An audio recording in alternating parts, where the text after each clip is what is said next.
This is Brennan Wilmington of the Left Turn Network, and welcome back to another Lumen Stock Car Invitational race, season number 4, race number 12, and our second road course of the season up in Bowmanville, Ontario, for our lone trip across the border into Canada at the Canadian Tire Motorsports Park, also known as Mosport. This is the third year that we've gone here. The previous two times we went, it was pretty crazy, and this is one of the crazier road courses that we go to. But yeah, expect a lot of different strategy, and turn one especially is going to be pretty chaotic, as well as the last complex of corners, turns 8, 9, and 10. Joining me in the booth for the third time this year, it's Eddie Debs. And Eddie, what are you expecting to happen in this race? Something fun. I know the last road course we ran was certainly an interesting one, especially given Jacob Lopez won it out of nowhere. And given what's happened in qualifying, it seems like we have a lot more names that we would expect at the front and the back.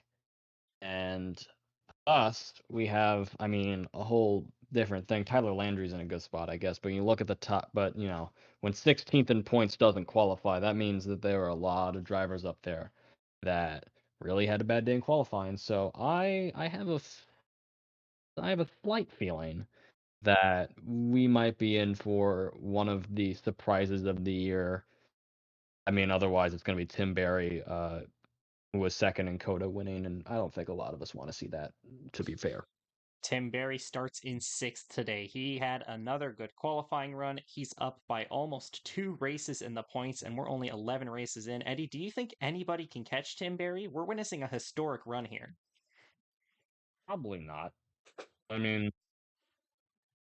you look at it, and the fact that there are only 3 drivers within 100 points of, it's ridiculous. It's ridiculous that someone would be able to pull off 9 top tens in 11 starts and be up here. However, I mean, I don't want to say look at the schedule, but this is a 28 race season. We're past, I guess, a third of the way, but I've seen people choke it in less time than Tim Berry has to hold on to it. So realistically, it's not safe, and I don't think. I'm just going to be completely real. I don't think it's ever going to be safe until really the fat lady sings. So, we will see, but I imagine, yeah, I imagine that right now he's in a great spot, so I don't imagine anything changing anytime soon, unless we get, I think, something that's happened a lot when I've been in the booth for these races, which is the points leader deciding to have a bad day, whether by choice or by force.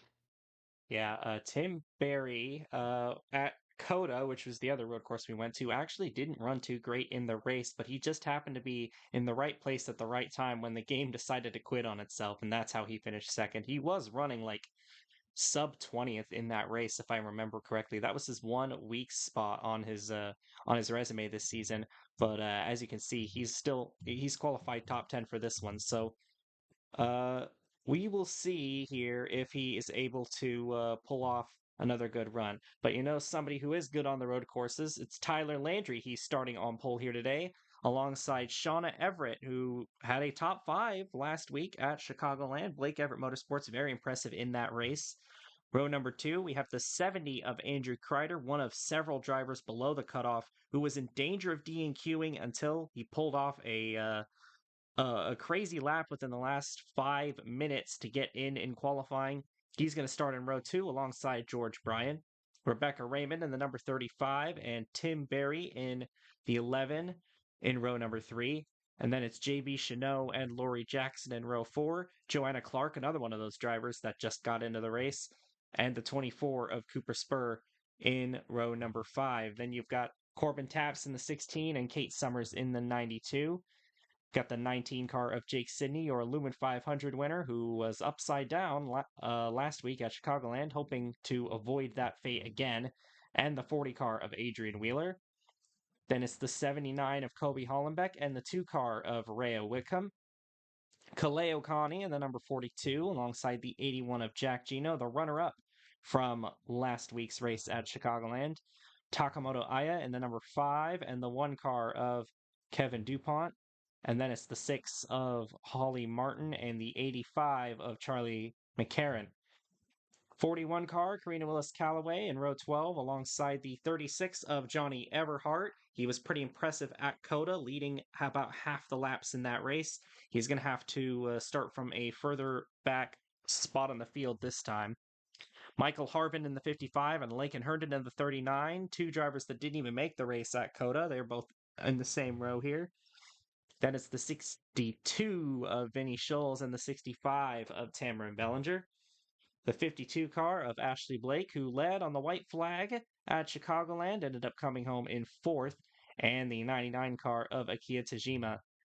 Then you've got the 18 of Zach Dearman and the 8 of Darren Walker, the second and third place drivers in points, I believe, starting deep in the field. Walker's won 2 of the last 3 races, and he finished second in the one that he didn't win. So he's on a hot streak as of late, and he's usually been doing it from the back of the field.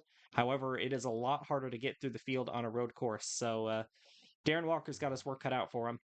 Then you've got a couple of Motor Racing Ventures cars, Jacob Lopez and the 45 of James Harvin. And rounding out the field is the number 77 of JT Boyd. This is going to be a 26-lap race. This could either be a one-stopper or a two-stopper. This is really the one track on the schedule where we don't know if it's going to be a one or a two-stopper. Uh, it's really just a matter of what they feel like. There could be both strategies going on at the same time, and that's kind of what makes this track unique. So I'm really looking forward to how we see the strategy play out and who ends up on the right one at the end. Drivers, start your engines! And the 35 car field will roll off here at Mosport. Eddie, who do you think is going to win today? Well, I mean, I did the math. Last year's winner, I said the math. Last year's winner was Adrian Wheeler. He's sort of a bottom feeder this year. But you know what? It's most sport. Luck can come from anywhere, and we've got what would be considered a bottom feeder this year in the top 4, and that's the 70 of Andrew Kreider. I'm sure he can deal with some bad luck. So I'm gonna say Kreider, just for funsies. I thought you were going to pick Wheeler, so I focused on him. But Andrew Kreider, starting from Yeah, the well. top 5, definitely a good pick. Tyler Landry and Sean Everett will lead them to the green. We are underway at Mosport.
Coming to the end of lap number 1, Tyler Landry still leads. George Bryan has moved up to second and is now putting the pressure on Landry for that position. Got to watch out in turn number 1. It's very easy for them to overshoot it.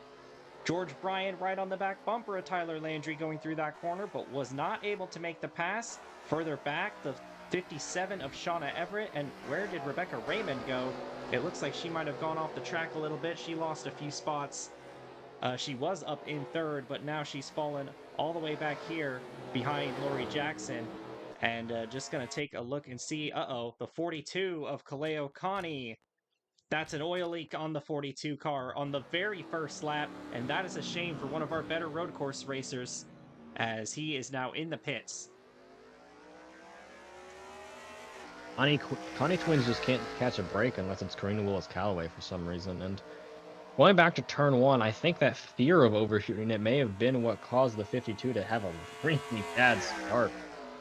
I think actually Blake held up the outside lane. That's why the 66 and the 3 got by so quickly. But that car's got speed because it got around Tim Berry pretty quickly. That's I Shauna just Everett in the 57, not her teammate I Ashley Blake. picked Blake. Yep, I did. It's a Um, bit confusing because usually Blake's in the red car, but they've got Hines on the 57 this week, so they're both there's running also red cars. Everhart run on the 57 at Coda watch before this, but at, despite that, got by Tim Berry, and again, the only reason I point that out is because my pick Andrew Kreider got kind of stuck behind the 52 a little bit. Still recovered up to fifth as JB Chanot's here now. Yeah, JB Top Chanot. five for her. That's a pretty good start. JB Chanot in the 29, kind of been slipping in the last couple of weeks, but currently inside the top 10, and that's just, I've repeated it over and over again. That's kind of how every JB Chanot season has gone so far. Strong starts with weak finishes, but she's holding her own right now, and Landry continues to lead the way. Barry just overshot the hairpin there. That could allow Andrew Kreider to get some momentum on him and attempt to complete the pass. Lori Jackson up here in the top 10. Two checkered flag racing cars in the top 10, both the ones that made the race today. Cooper Spur, always pretty solid on the road courses. He's also inside the top 10. And how about Joanna Clark? Whoa. We haven't really talked much about Joanna Clark this season because, well, Diamond Motorsports has not really been doing a whole lot this year. But she's actually not had too terrible of a rookie season for this race team. She had an outstanding run at Iowa, and there have been flashes of speed for that 58 car. So gotta give a round of applause for Joanna Clark for what she's been doing here, right now in the 11th position. Top 10 for Diamond Motorsports at a road course would be exactly what I was thinking about when we got into this race, and that it's always as you just point out, Lloyd Jackson flagging other points. I mean, at this point, everyone's hoping for just people to start passing Tim Berry, but as you can see there, Berry is pulled away from Kreider significantly, so really not much to do there. But man, I don't know if this hairpin might cause some problems. I'm starting to feel like there's going to be some dive bombing as there goes the 29 off the track. 24 has some issues. I feel like that's going to be a trouble spot. Raymond tried to get underneath JB Chanot, and Chanot was able to get the power down fast enough, so there was no pass there. But pretty quiet up at the front, which is pretty typical for a road course. You don't really see that much battling for the lead, but Brian is staying within striking distance, and George Bryan has won here before. This is where he got his first career win back in season number 2 when he was driving for his own race team. He got that win off of strategy. And he's running in second here again. It looks like Kaleo Kani is back out on the racetrack, so he's still in the race, but he's well behind. Darren Walker, possibly the hottest driver in the league right now, is not having a good day. It looks like he and James Harvin might have gotten into each other because they have damage on opposite sides of the car, so, it's just...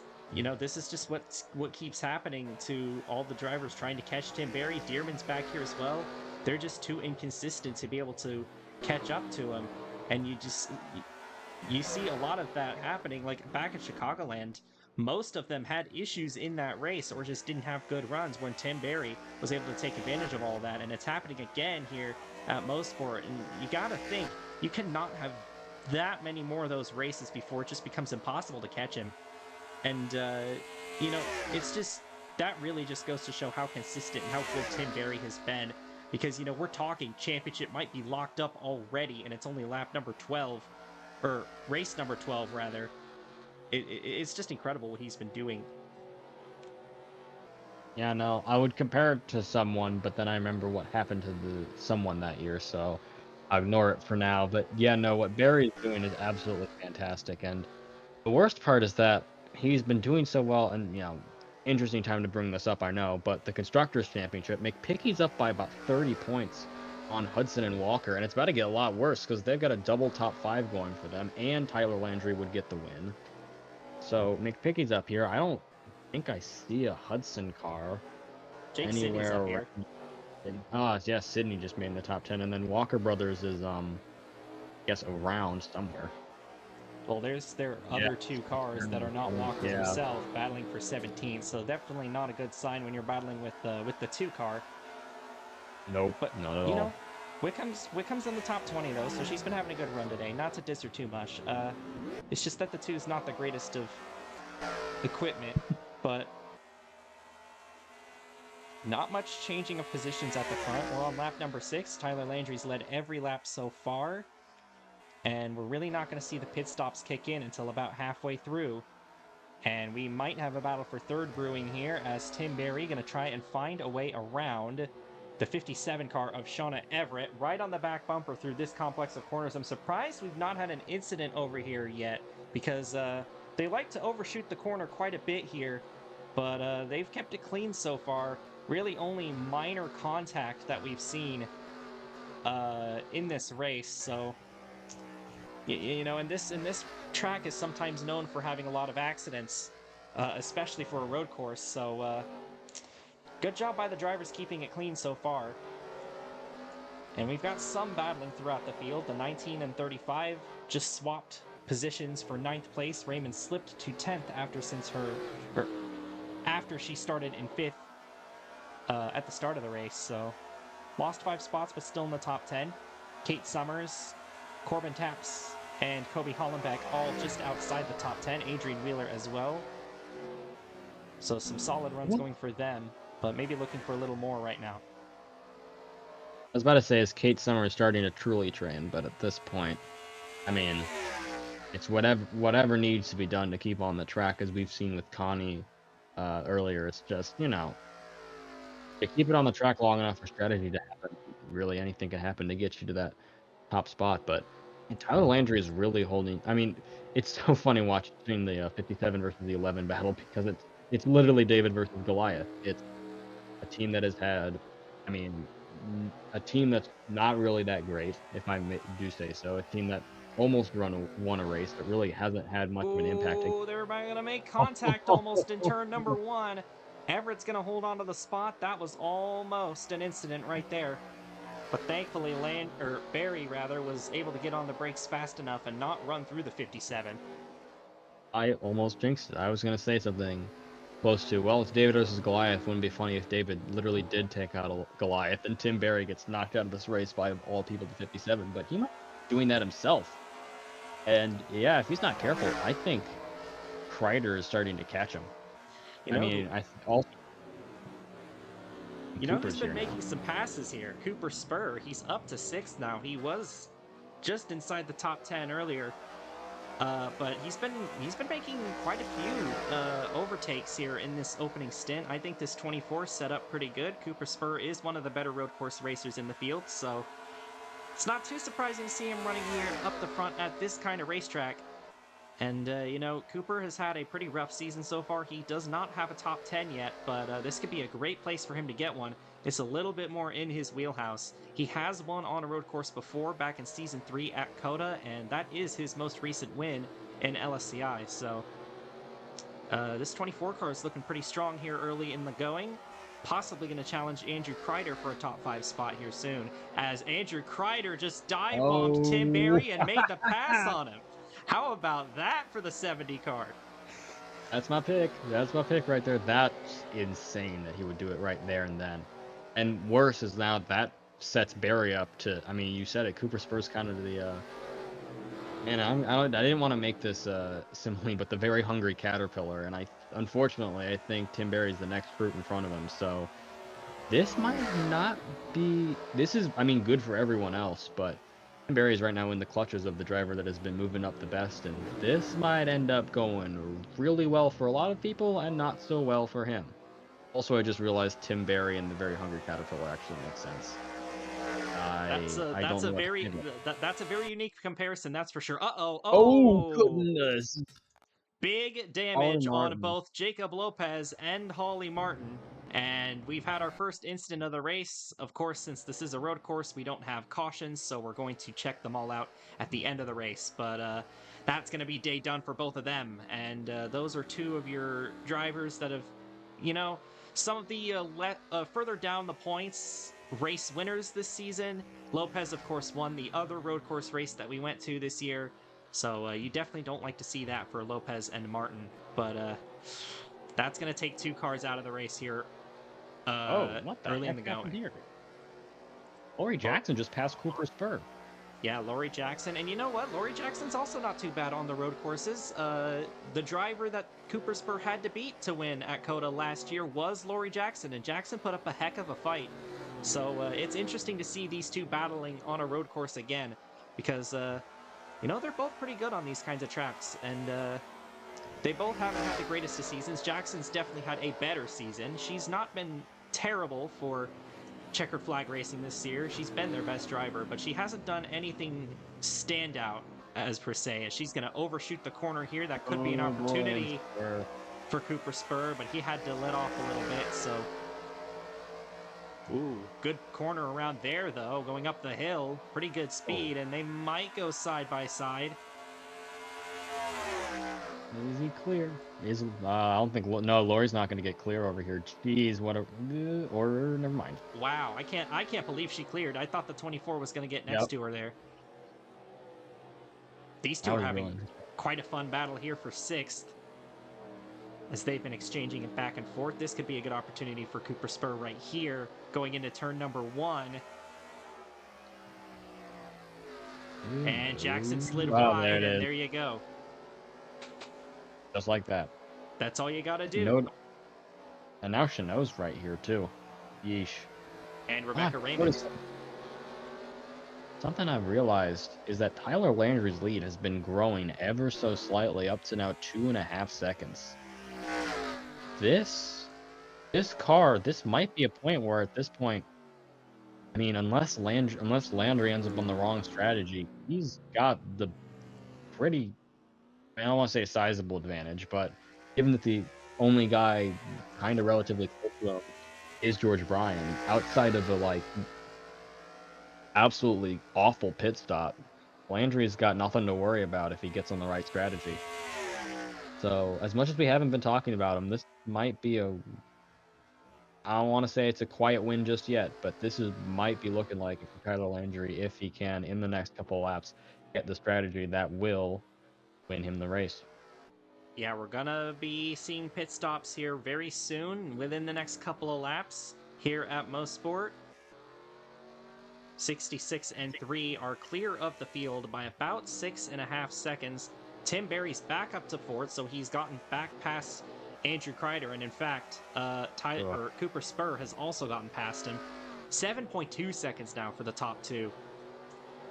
Ooh, it's Spur versus Kreider. Kreider and Spur battling each other for 5th. But yeah, these two, the 66 and 3, are probably going to be the ones to beat. If I'm George Bryan and I want to beat Tyler Landry here, I've got to go off strategy of what he's doing. And honestly, I might even try to pit here to try and get on the tires faster, because you can see just the sheer amount of tire wear that this track has. So if I'm George Bryan, I might try something a little bit different and come in now and then try a 2-stopper here. He has won this race on strategy before. There's no saying he can't do it again. But yeah, Tyler Landry is just in cruise control right now. 2.2 seconds back to really the only other car that's close to him. But this is expected of him. He's very good on the road courses. He might be one of, if not the best road course racer in LSCI. He was running pretty good at COTA until I believe he had a tire go down. Oh no, what happened was he got hit in his pit stall and he had to get towed around the entirety of COTA. So that's what ruined his race before. George Bryan also had something go wrong at COTA as well. So both of these two trying to get road course redemption here. And you can see Tyler Landry gained a second on George Bryan that last lap. So he is absolutely putting the laps down in that 66 car. Yeah. And here we go. David, still going on. Everett trying to hold off Tim Berry. Berry around the outside in turn number 2. Is he going to make it work? Oh, the 57 kind of got a little off track there. I think he pulled it off. Oh, but good entry into the corner for the 57. And you can see just how slow these guys are going around the corners. These tires are absolutely shot, and Everett is going to stay ahead of Tim Berry. This has been a valiant effort from Shauna Everett to keep the 11 at bay. Just some incredible driving from the driver of that 57 car. We know Shauna Everett has it in her. She is a great driver. She's just the team as a whole has just been struggling. And last week was a breath of fresh air for them. They were able to get a double top 5 in that race. They almost won the race. And now Everett once again is showing off her skill in that 57 car. But now we got to start focusing on the leaders again and trying to figure out when they're going to pit. I think Landry's coming in now. He is. And Does Brian Brian will follow. So they're Uh-oh. both on the same strategy. I don't know if I agree with that. Shauna Everett will stay out an extra lap. Tim Berry will stay out an extra lap. So we've got split strategy here from the drivers that are not the top two. And in fact, most of them are choosing to stay out. I'm trying to recollect. There was a driver that was in the top 10 that like disappeared out of the top 10. I couldn't find them. When was it? 'Cause I believe if in that case they pitted early, so we might have someone on a third strategy, but I don't remember which driver it was. Well, we can check around the racetrack if that happened. I didn't see it happen, but Kobe Oh, Hollenbeck it was potentially? Or Jake Sidney. potentially. I It think was it was Sydney. Sidney. Sydney was in the top 10 and suddenly disappeared off disappeared off the face of the earth basically. And And now he's I going was to confused cycle about it. out next to George Bryant. Oh boy. Where's the 66? Is 66 ahead or behind? The 66 is ahead Ooh. Sydney. by All right. a pretty That decent helped. margin. Yeah. But we still got one more group of cars that has to come in. Darren Walker with an extended stay in the pits, probably to fix damage. Tim Berry and Joanna Clark may have also been in the pits for an extended period, but Shauna Everett out in front right now. And that's a battle for position, battle for third right there, as Rebecca Raymond's going to take it over Andrew Kreider. And I expect all the rest of these cars to come in this lap, and that's exactly what's going to happen. All right. This is gonna be really interesting. I'm excited because if Everett can nail this, we could have a Blake Everett car have for the second week in a row a chance at winning a race. And she's I going to don't have think. she's going to have the freshest tires on this run of those drivers up towards the front, her and Tim Berry. She did lead that lap, so that is going to break up Tyler Landry's flag-to-flag lead, but he is going to get the lead right back. And Jake Sidney is going to power around George Bryan to take over second. These drivers are going to be well back on time, but they're going to hope to make up for it with the tire advantage and maybe not having to make another stop. Yep. I don't want to say this is something that helps, but I've just noticed Corbin Tass got to the top 10 before the pit cycle and is now up to 6th, which for a driver just out inside the top 100, in terms of 100 points behind Mr. Barry, I think it's a good spot for him, given all that's happened. So the running order, of course, is a bit messed up right now because we're still in the middle of the cycle. Landry, oh, hold on. Lakin Herndon is in the pits right now. Not sure what happened to the 39 car, but he is having an extended stay, so that's unfortunate for Lakin Herndon. But as they come across the line, we're going to see everybody update. Landry is, of course, the leader. Jake Sidney is now in second, which he was barely inside the top 10 before, so they really nailed the pit stop. I think it might just be because he pitted a lap earlier and cycled out there. Kobe Hollenbeck did the same thing. He's now in fourth. Cooper Spur, Lori Jackson, fifth and sixth. And I believe Joanna Clark is going to be in seventh. Yes, and Kevin DuPont in eighth. And there is Everett and Barry in ninth and 10th. They are over 20 seconds back of Tyler Landry. So unless they try a one-stopper and Landry's on the two-stop strategy, I don't see any way that they're going to catch up to Tyler Landry. And Michael Harvin looks like he's slow on the track. Doesn't seem to be a mechanical issue on the 55. He might have had an excursion off the pit lane, but he definitely isn't looking too good, that's for sure. really unfortunate, but Now I he mean, it happens. has to have some sort of issue. Yeah. It's But hey, not showing it, but he's definitely having problems. He's going to be going back to the pit lane almost certainly. So some sort of issue for Michael Harvin. He's going to come back in, and he just hasn't had that great of a year, so that's not surprising, I guess. to make it, I guess, this whole who's gonna win question even more obvious, Landry on. I mean, okay, it's technically a lap fresher tires, but Landry got back up to speed and gained 4/10 of a second. On Sorry, Landry gained 4/10 of a second on Jake Sidney. So yeah, unless it's a two-stopper or unless like it's catastrophe, I think it's another McPicky victory, and this time it's Tyler Landry getting it. As Brian is definitely looking for second place. I definitely think he wants it back, but Sydney worked the strategy. It's just going to figure out, can he hold against Brian in the late goings of this race, because he's going to have, the older tires. And George Bryan's got to hope that he can get past Jake Sidney here, because Sidney is on one lap older tires than Bryan. So over the long run, he's going to be going a little bit slower. So if Bryan can dispatch at the 19 as fast as possible, that would be great. But of course, Sidney's going to try and defend himself as much as he can, because his play right here was to gain track position. And it looks like Bryan's just going to go by him in turn one. So forget everything I just said. George Bryan's now in second, but he's 5 seconds back of Tyler Landry, and I highly doubt he's going to run him down on pace alone. So we'll see if they have any tricks up their sleeve to try and get up to Landry, as Tim Barry's about to pass Whoa! two drivers in one corner, and that's one reason why he's the points leader.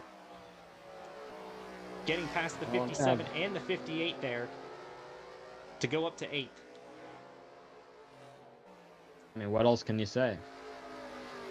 Like, there's no other moves. I mean, unless the 58 or 57 decide they want to, I don't know, do something a little bit wrecky. I do believe Tim Barry got away with a 2-car pass in one turn scot-free.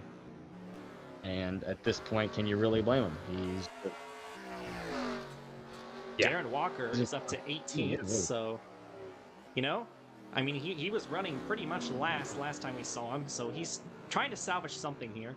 Jack Gino, also not having the greatest of days, but he's trying to salvage something. Johnny Everhart, who is very impressive back at COTA, is not really doing much today. 22nd isn't bad, but, he set the standard so high when he was in the 57 at COTA. I think I saw some front-end damage on the 41 car. Yes, there is. Heavy amount of damage on the Calypso machine, so she got into the back of somebody, but it doesn't seem to be bothering her that much. And then you look further back, and there is Zach Dearman with rear-end damage. So I'm wondering if those two are related. You'll probably see on the replay. I don't think we have time for replays, because at this point we need to show you more Tyler Landry and Tim Barry dominance. McPicky Motorsports, man. I mean, at this point, they're a runaway freight train, and the only way I think you could stop them is by hoping for a miracle that the train rolls off the tracks, and I don't think you're going to get that anytime soon. Laken Herndon is back on track. I suspect he might have had the same thing that happened to him that happened to Landry at COTA, where he got bumped in his pit box and he had to get towed. So I think that's what happened to Herndon. He is now probably not on the lap anymore. But he is actually 3 laps down, so that's going to dramatically hurt him. And Landry continues to pull away from George Bryan. And we have not seen anyone try. Oh boy. Okay. Herndon is trying to pass the 24 for not even for position, just pass him for fun. And he's not going to get it done there. But what I was going to say is I'm not seeing anybody coming in for a second pit stop yet. So it's possible that we might not see the 2-stop strategy this time, because sometimes we don't, sometimes we do. It depends. really on it really just depends on how the crew chiefs are feeling, I guess. And I guess we're all going to try and make it on one stop. But there is still time for the two stop to maybe play a factor. But I mean, at this point, I think I'd just probably just stay out until, until the tires won't go anymore. So we'll see. Tyler Landry's in a pretty good spot right now. George Bryan, Jake Sidney, Cooper Spur, and Kobe Hollenbeck in the top 5. That's a lot of our better road course racers. So it kind of makes sense to see them in the top 5. You gotta feel, at least, despite all this, you gotta feel happy for Cooper Spur being here after, I mean, what's happened to this team is, he's still gonna have to fight Lincoln Herndon. Not having a top 10 so far, just, I mean, being called essentially an advanced bottom feeder.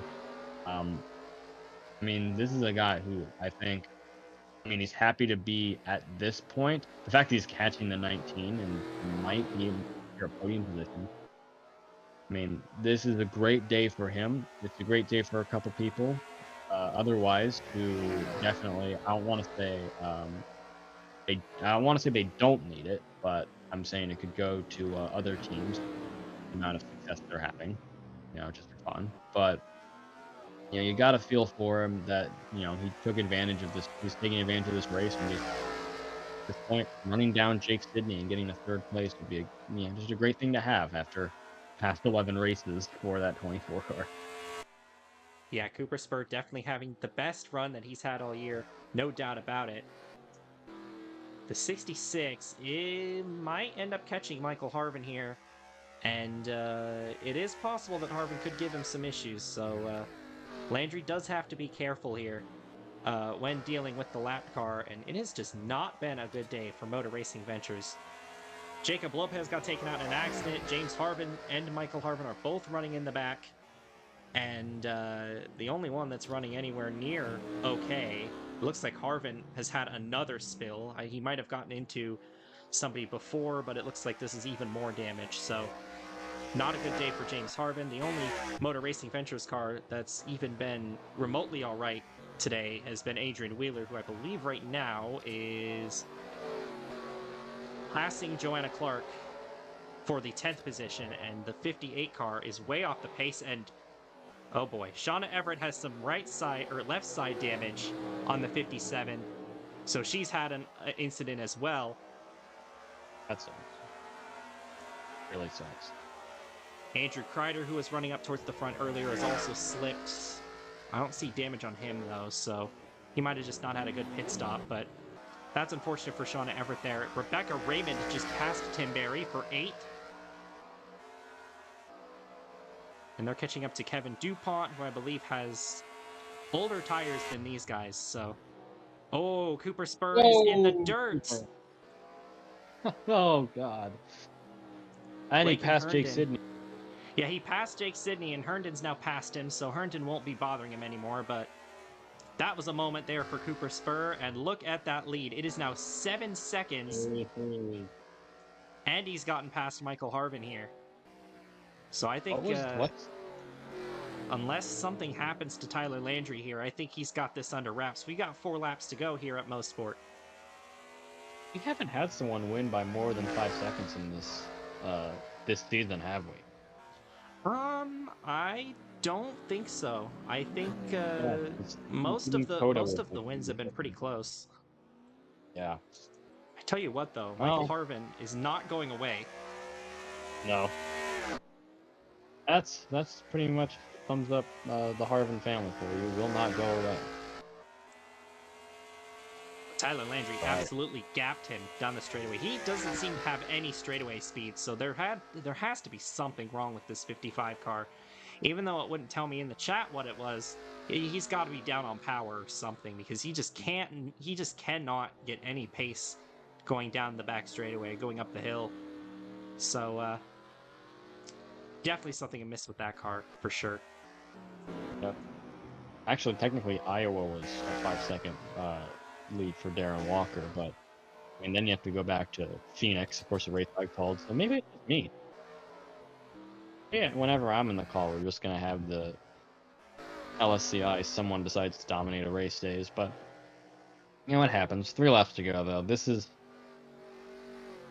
I mean, it's the weird point because this is where I mean, do you expect at this point that a two-strop strategy will come out of nowhere in the last like 2 laps, or do you think at this point it's everyone saving unless something really, unless something really stupid happens, but just you know they don't have enough tire wear left or the fuel's out?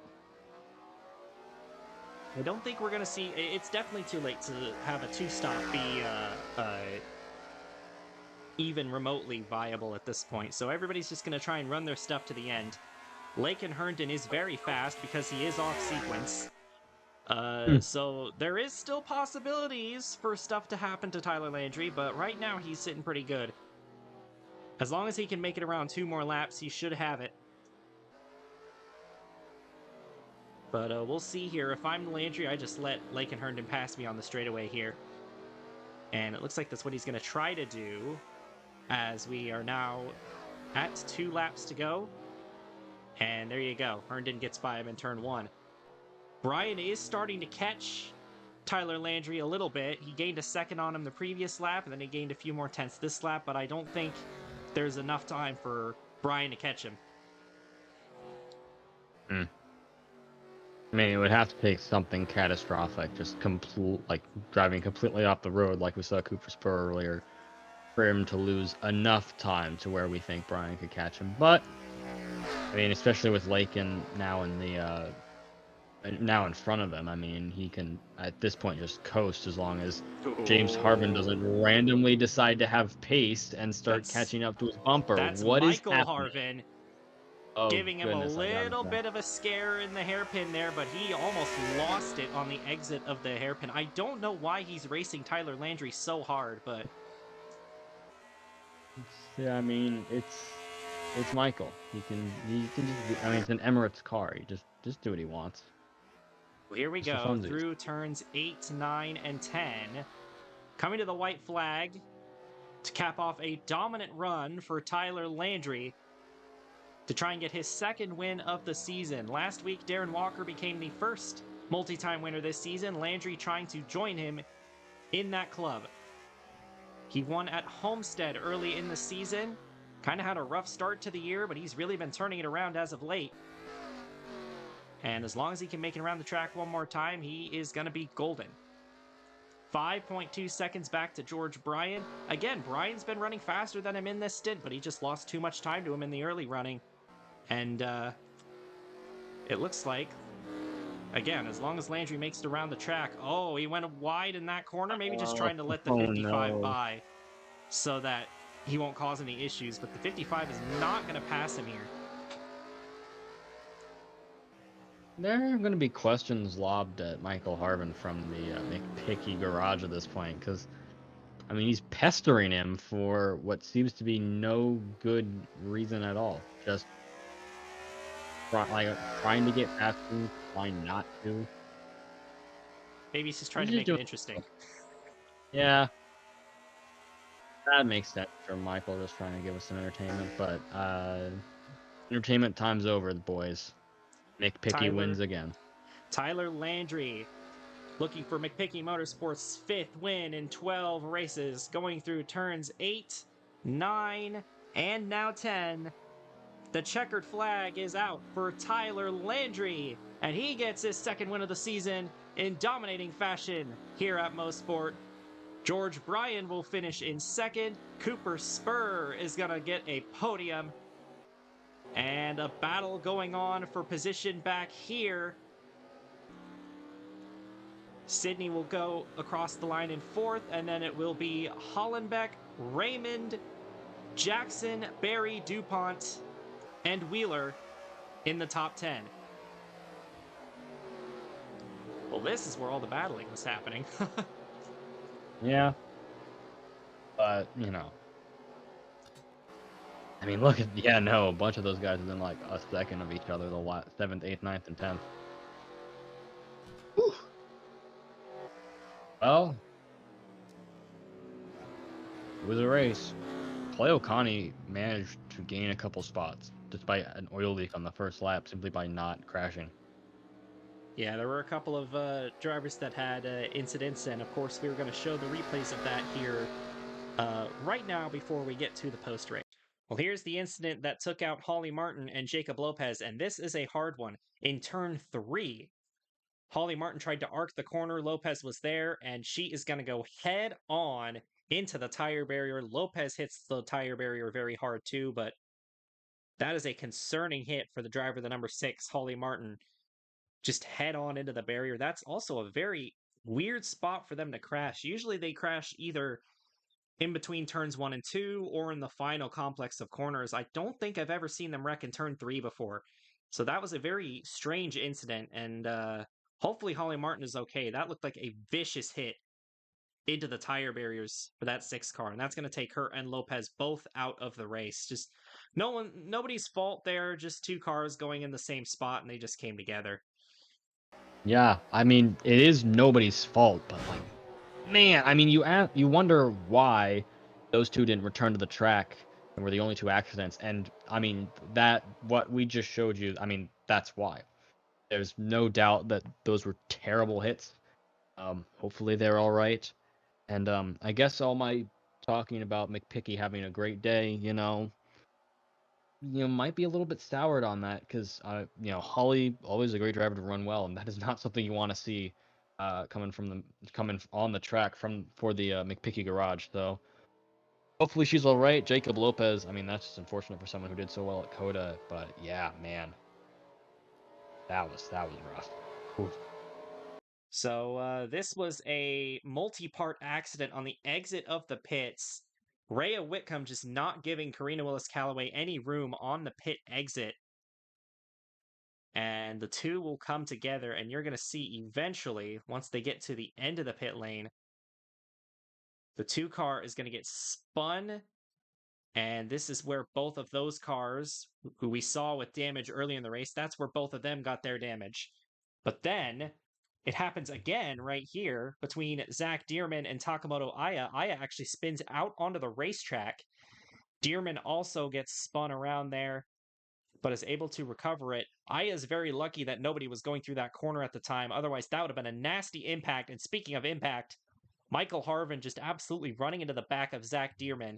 And now we know what the issue with Michael Harvin was. It was not a mechanical failure, it was crash damage. And he got it by running into the back of Zach Dearman. So we suspected that maybe the 41 got into the 18.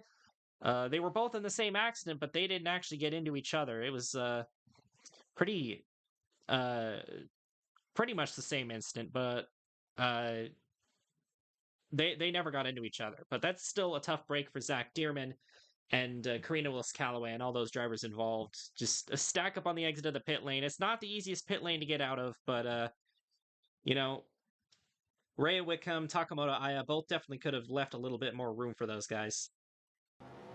Yeah, I mean, you gotta just not crowd someone off of pit lane. I don't know what the people in front of them are doing. I'm guessing just trying to go for track position because that's not what you want to do on the track. And then happening twice in the span of about 5 seconds. I mean, guess you just gotta lay off. If you want to get ahead of someone, you don't push them into the wall. You just try and firewall the throttles coming off the pit lane as best you can. Oh man, the 45 having to dodge that, but I mean, tough break for the 18. 18 really needed a good race, and those were a couple of drivers that, I mean, 41 in the top 10 right now. Those are a couple of big names getting caught in that, and that's gonna really be rough. Entering turn number 1 here, Zach Dearman, who was already involved in that pit lane incident that you just saw, holding up James Harvin, and then Harvin just loses it on the exit of the corner, hits the wall, and spins across the racetrack. Again, fortunate that nobody was going through the corner at that time. Otherwise, that could have been a big accident. But James Harvin's bad day got worse there. Kaleo Kani, you see him going through the grass to take evasive action. Thankfully, he misses the 45 of James Harvin, but it was a single car incident in turn number 1. Really just kind of overreacted to the 18 slowing down in the corner and spun himself out and put himself in the wall. So not a good day to be one of the Harvins, that's for sure, especially if you're racing around Zach Dearman. Well, as always with LSCI, the rivalries continue. After the double pass we saw by Tim Berry, this is the exact same lap. Shauna Everett, Blake Everett car to the inside of a checker flag car of Rebecca Raymond, and Shauna just completely loses it. Going into the wall. I mean, bounces up a little bit there. You saw some of the tires on the left side left the ground. Gets back on the racetrack, doesn't go straight into the pits, but there's the damage she got that we saw in the later portions of the race that definitely hurt the car's ability to try and fight back into the top 10. And I mean, man, great. I mean, almost won Chicagoland, was looking like a contender here, and then just everything falls apart one thing. And I'm sure and no ill will happen between the teams because of this. I'm sure there won't be any conspiracy theories, but yeah, just unfortunate for that 57 car. Really was looking at a great race today. Well, that was an interesting race here from Mosport. You just saw all of the incidents there, the carnage cam, as we like to call it sometimes. And Eddie, what did you think of this race? Felt a bit like Phoenix, just you know, just kind of a driver who you're like, well, maybe they're the obvious choice to win, and then they turn out in that second stint to just, I mean, roll it. They just rolled right through it, and I mean, there's nothing really we could do there. Tyler Landry crushed it, the McPicky team crushed it, and I mean, at this point, is there anything stopping them? Should really be the question on everyone's minds, because McPicky's got, going to have a very good lead in the constructors. I think Barry's going to gain on pretty much everyone. I think the only person who stands to gain anything who's close enough to him is maybe not even Sydney. And I mean, you look at all the drivers who finished ahead of him, and it's not a lot of the big names. I guess George Bryan is the only one who gets something out of it, and that's only because he's in the top 10. Everyone else in the top 10 finished behind Tim Berry, including, yeah. And once Yeah. again, you see Darren Walker, Zach Dearman all the way down in 27th and 28th. So that hot streak that Walker was on definitely ended here. Just absolutely not a good run for them. And those are the guys that are supposed to be chasing him. Charlie McCarron finished 16th, I guess a little bit better. But again, Tim Berry beat all of them. And that's what he's been doing pretty much every week for the entire season, just beating all the guys he needs to beat. This is his 10th top 10 in 12 races. And I assure you, when I run test races, Tim Berry can finish bad. This is a thing that can happen. It just so happens that he hasn't done it yet. So it's just the longer this goes on for, the more impressed I am. He is one of the best drivers in the league, but you don't expect anybody to be this much better than everybody else. And the fact that we're talking about this only 12 races in just really goes to show how good he's been. But of course, there are other drivers in the LSCI. Tyler Landry got a great win here today, and I mean, everybody up here in the top 5 had a great run. Checkered Flag Racing had an excellent race weekend, 6th and 7th. You definitely cannot get mad at that. Kevin DuPont got a good top 10. Adrian Wheeler, how about that? He got a top 10 He as made it. well. So, a lot of our drivers that have been struggling this year, Hollenbeck, you can make an argument for. Cooper Spur, definitely. Raymond, Jackson, Wheeler, all got good finishes. Even Joanna Clark, Shauna Everett, and Andrew Kreider. I mean, they didn't finish fantastic, but those aren't bad runs for sure for those 3 drivers either. So, we have uh, we have a lot of a good mix of drivers that have been good this year and that have struggled this year that all had good runs here today. And yeah, it's just nice to see still we're getting that variety of drivers up here in the top 10, uh, even with the differences in ratings. Well, that's going to do it for today. I am going to ask about next week, though. Next week is at Evergreen. Eddie, I believe you called the Evergreen race last year. So I think you're one of the more qualified people to tell us what to expect for that race. I mean, for LSCI, going back to the Pacific Northwest area, it's definitely a great race to win. Definitely a nice feather in your cap, no matter what. But I I can't move away from the consistency of this season so far in that I think it's going to be a good race, hopefully a close one, and Tim Berry will somehow beat everyone he needs to beat. And McPicky Motorsports will, I'll say, do something. I don't want to entirely say they're gonna have a great day, because then they, be a bit scary if they don't, or in fact have a bad day. But I expect McPicky to, as per usual, have some sort of an effect on this race. But Yeah, yeah, it's one of the big ones. I mean, I don't want to. I mean, you can ask some of the drivers, and given this is a series based in the Pacific Northwest, that's like, it's practically I guess I'm gonna use this as like the Bristol of IRL NASCAR, in that it's the short track that you win it and you can really say like, hey, I won, you know the best, not the I'm gonna say the best short track for this series, or at least the short track that everyone loves, and is sort of the biggest short track name in this series. So I guess in that case, I expect people to be fighting a lot. yeah. Evergreen is a lot like North Wilkesboro in terms of distance and in terms of the way it races. So I do agree with that assessment. We only have 2 races in the Pacific Northwest. Of course, that's better than real life, but Evergreen and Oregon, both those races going to be big races on the schedule. Oregon is not until race 20 this year, so you're going to see that one a little bit later. But Evergreen next week is always a fun race. But yeah, 31 cars finished on the lead lap. In this race, only 2 cars DNF'd. Really a cleaner race than we've come to expect from Mosport, which is always nice to see. Uh, and yeah, that's going to be it for today's race. One more congratulations to Tyler Landry and McPicky Motorsports on the win. Definitely a well-deserved win. Tyler Landry absolutely knocked it out of the park here today. And we are going to see you next week at Evergreen. On behalf of Eddie Debs, this is Brennan Wilmington of the Left Turn Network signing out. Here are the points after race number 12 of 28, which you will see on your screen right now.